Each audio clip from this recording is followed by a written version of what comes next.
Operations 2841 on the ground for Charlie 18. 2841, Charlie 18 is the gate, that's open.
When you first walk into aircraft, of course, the first thing you're going to see is the beautiful first-class cabin.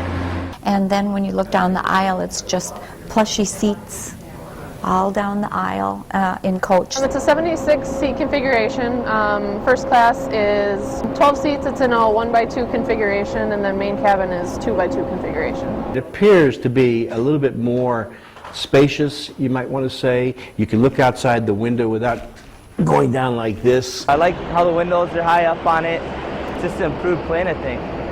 One of the elite. Well, it's amazing from a passenger's point of view. Little things make a big difference. The front of the overhead bin has like a bubble out shape. This will allow that if your bag has any type of a bulk to it, because you were standing on it to zip it shut, you should be able to get it in there in the overhead bin. I've heard it referred to as the regional Dreamliner, Northwest equivalent of the 787, which is an impressive airplane, and I think this is an impressive airplane too. Well, it's a leather interior. They've increased the shoulder room, they've increased the headroom, they've raised the ceiling, they've lowered the floor, so it won't feel so much like a regional jet. With all the new technology, people with disabilities, physical disabilities, have been taken into consideration. There is going to be hot meals in first class. We have an oven. Now we're able to offer our passengers more amenities. Biggest thing is now we'll give them the opportunity to have a choice. For our elite platinum travelers, they'll now have the opportunity to travel first class. It's known in the industry as being a very good airplane. It's a pilot's airplane as far as its automation and the features it has. All the latest and greatest state-of-the-art technology and everything in it. The ability to do GPS approaches, we'll be doing that, which is new. Category 2 approaches, so the ability to get in lower weather. It really is leading-edge technology, and it's a very well-equipped aircraft. It's quite a bit more powerful than what we're used to. The engines produce almost 14,000 pounds of thrust. For Mesaba people, they would try to compare it probably to the Avro, and it's 35% more fuel efficient than the Avro, and actually has more seats. The advanced troubleshooting systems it has on board are going to be really fun. This plane, it tells you in simple English what to go for. Well, the first one will be here on 25th of May. 36 total by the end of 2008. 2 a month. But we'll have the most 900s of any regional carrier in the country come October of next year. The 900 is going to fly many of the same routes that the ARJ flew, so it's going to be markets like Minneapolis to Dallas, and Minneapolis to Montreal, Minneapolis to Saskatchewan. Philip, we'd like to offer you a position as a first officer with Mesaba. I take it that's an acceptance? Okay. The recruiting process in itself is going to be a fairly busy, ongoing project for the foreseeable future. I view Mesaba in a point of great transition. In a transitional period, they went through a phase that a lot of people were unsure of, and now that they're showing that we can still make it, we can survive, we're growing. Our department will double in size. Probably as much as double our head count right now. Roughly 9 to 10 pilots an airplane. The toughest decision you ever make when you're in a leadership role is to have to furlough an employee, and so when you have the ability to recall them, that's a wonderful thing, and we had about a third of the pilots that we had furloughed come back to Mesaba. It's just a happier place right now. Everybody is working. There's just going to be a great opportunity with the company to grow, and I hope the company grows big time.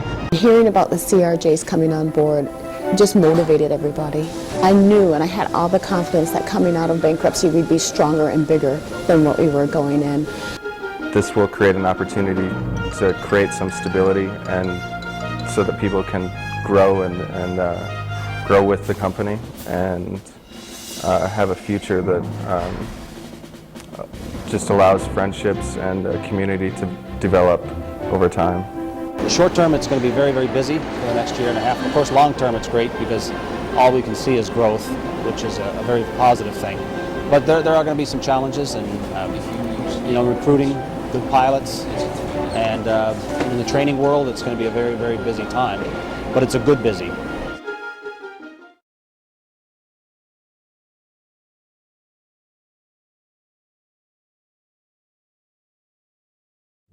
I want to thank all the employees. We recognize the challenges and the stress they've been under. They've had patience with us, they've worked with us, they've done their job, they've done it at a very, very high level. We've operated very well, we've been a very safe airline, we've been committed to our restructuring plan and we've been successful executing on that, and now we are seeing the benefits of all that coming together with these airplanes coming on board. So I want to thank our employees for all their efforts they've put out over the last couple of years to position us to get these airplanes. So thank you.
One Media.